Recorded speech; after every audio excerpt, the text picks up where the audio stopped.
ජොයි food කෝනර් channel එකට ඔයාලව ගොඩාක් ආදරෙන් පිළිගන්නවා.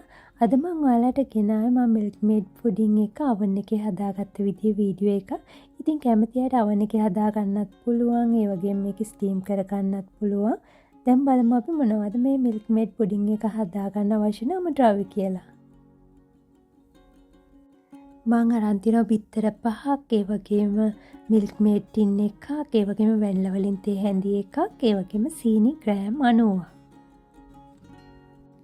මුලින්ම මම බිත්තර 5 මේ විදිහට මම බ්ලෙන්ඩර් එකට එකතු කර ගන්නවා. බ්ලෙන්ඩර් එකක් නැතුව මික්ස් කර ගන්නත් පුළුවන්. මම බ්ලෙන්ඩර් එකට දාලා ඔක්කොම ලේසියෙන් මික්ස් කර ගන්න යන්නේ. දැන් මම වැනිලා තේ හැඳි එක, ඒ වගේම සීනි ග්‍රෑම් 90ත් එකතු කර ගන්නවා.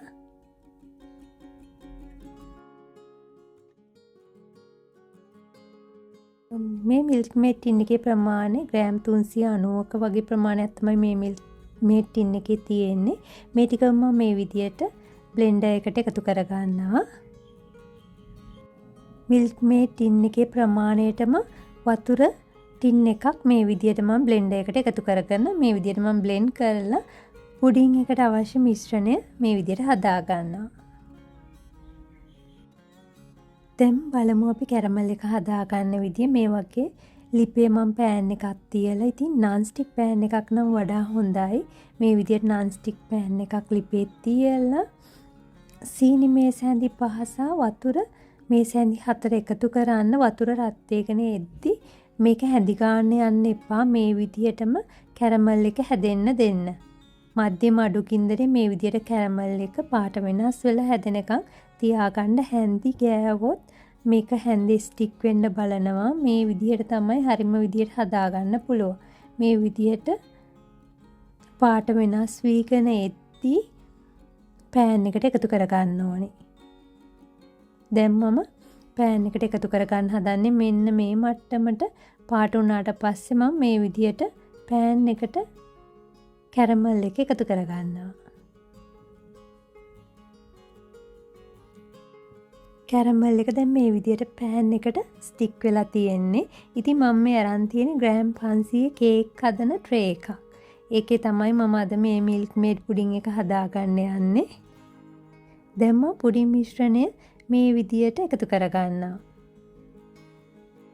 මම මේ පුඩින් එක oven එකේ හදාගන්න නිසා මේ විදියට ඇලුමිනියම් ෆොයිල් එකකින් මේ විදියට කවර් කර ගන්නවා. පුඩින් සහ වටලප්පා මම මේ විදියට තමයි oven එකේ හදනවා නම් හදන්නේ. මේ වගේ oven එක ඇතුලේ තියෙන ට්‍රේ එකට මම වතුර එකතු කරලා පුඩින් එක තියෙන භාජනයේ මේ ට්‍රේ එකේ තියලා තමයි oven එකේ තියන්නේ. oven එකේ උඩින් සහ පහලින් දෙපැත්තෙන්ම හීට් එක එන විදියට සෙට් කරලා තියෙන්නේ. ඒ වගේම ටෙම්පරේචර් එක සෙල්සියස් අංශක 200ට වගේ.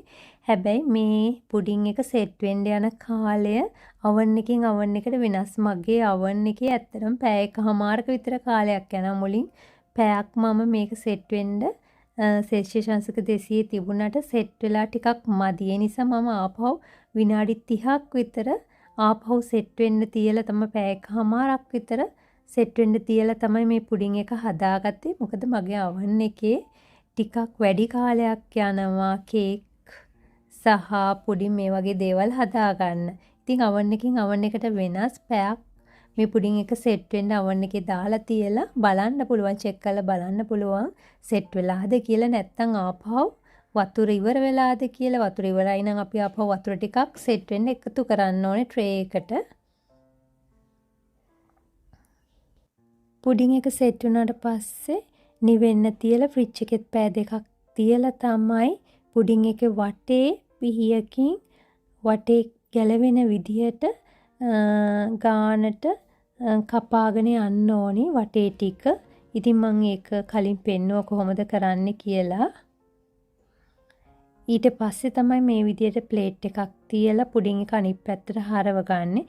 ඉතින් රස්නෙන් අනිත් පැත්තට හැරෙව්වොත් පුඩින් එක ගොඩක් වෙලාවට කැඩිලා යන්න පුළුවන්. ඒක නිසා තමයි අපි ෆ්‍රිජ් එකේ තියලා පැය දෙකක් විතර ෆ්‍රිජ් එකේ කූල් වෙන්න තියලා මේ විදියට හදාගන්නේ.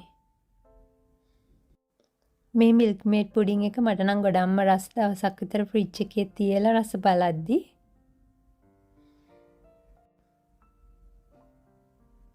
දැන් අපි මේ පුඩින් එකේ රස බලමුකෝ. ඉතින් ඔයාලත් මේ වීඩියෝ එකට කැමති නම් ලයික් කරන්න, කමෙන්ට් කරන්න, ඒ වගේම Joy Food Corner එකෙන් කියන වීඩියෝස් බලන්න. Joy Food Corner එකත් subscribe කරලා එකතු වෙන්න කියලා ආදරෙන් මතක් කරනවා. එහෙනම් ආයෙත් දවසක තවත් ලේසි ලස්සන වීඩියෝ එකකින් හමු වෙමු. ඔයාලට සුබම සුබ දවසක්.